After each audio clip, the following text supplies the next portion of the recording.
name, gender, ethnicity, and sexual identification. Hi, I'm Anisha Tolliver. I am African American. My gender pronoun is she, her, and my sexual orientation is bisexual. Okay. And have you ever felt discriminated for being a bisexual person of color? Mostly by my family, because bisexuality isn't really something talked about in the Black community. It's kind of like this foreign thing, like a myth of people who are just confused. So when I came out, I got it mostly from my sister, because she would constantly say to me, like, oh, don't worry, a guy will come along and he'll tell you what's up. Or sometimes, like, my stepdad would just get me in the car and be like, oh, who turned you out? Who turned you out? And we'd be sitting there for hours while I'm trying to, like, say, like, nobody turned me out. I was born like this. But for the most part, it was just my family. And do you have a good support system besides your family? In my friends, yes, because at my high school, New Roads in Santa Monica, LA, it was very liberal, so you could get expelled for bullying. Like, it was just liberal to the T. And so there was a very strong LGBT community. My best friend Cindy, who goes to Berkeley, her and I have been friends since freshman year. She came out before I did, so she was a very strong support system. And then I had other friends, I came out to them and they're like, oh, I knew it. And that was the end of the conversation. So whenever I felt really frustrated or angry, like, I could always go to school and know that I'd have friends who'd have my back. Have you found that here in the university? Yes. I mean, my girlfriend, she's aight. But my roommates mostly, I'm totally kidding. My roommates mostly are a really big support system. My roommate Raquel, she's very accepting. She's very open-minded.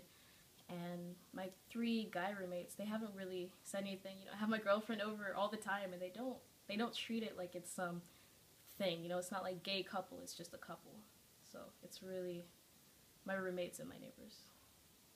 So how did your parents react after you told them you can't, or came out to them? It was very awkward. My mom didn't take it seriously at all. Like, honestly, she was just kind of like, all right, when you're done with this tangent, please let me know. And my stepdad, was like, who turned you out with, because I had a lesbian friend who I've been friends with since, like, elementary school.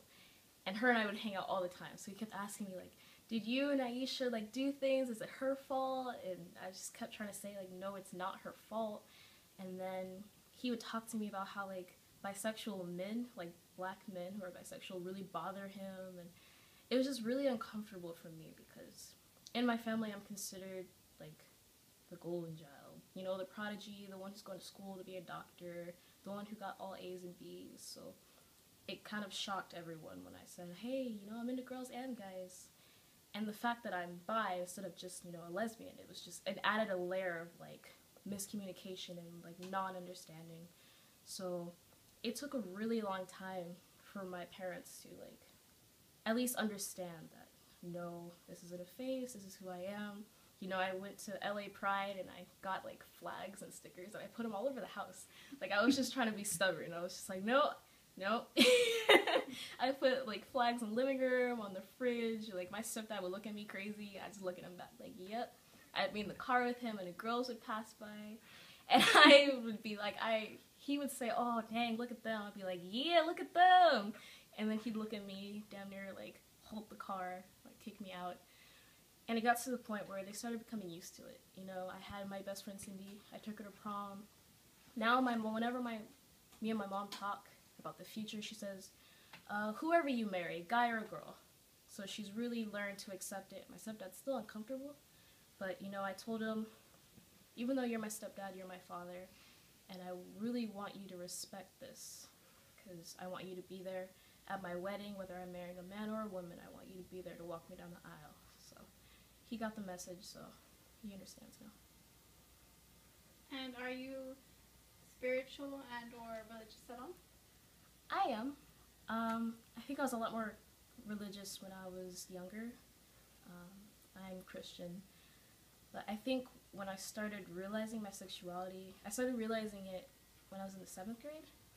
And that's when my religious affiliation started deviating a little bit, because I had this idea that I was like a sinner, or like I wasn't right, you know. And I kept trying to think, you know, for the longest time I didn't even come out. I came out like my senior year of high school, like really, really late. I kept saying I'm straight with lesbian tendencies, like anything to get me into church without like cringing as I walked through the door. But over the last like year or two, you know, I've had a few family deaths, and that really brought me back to church, because sometimes you just really need God. You know, sometimes it's really nice to just be in church and to know that no matter what you're going through, there's a reason for it. So it really, really helps me out.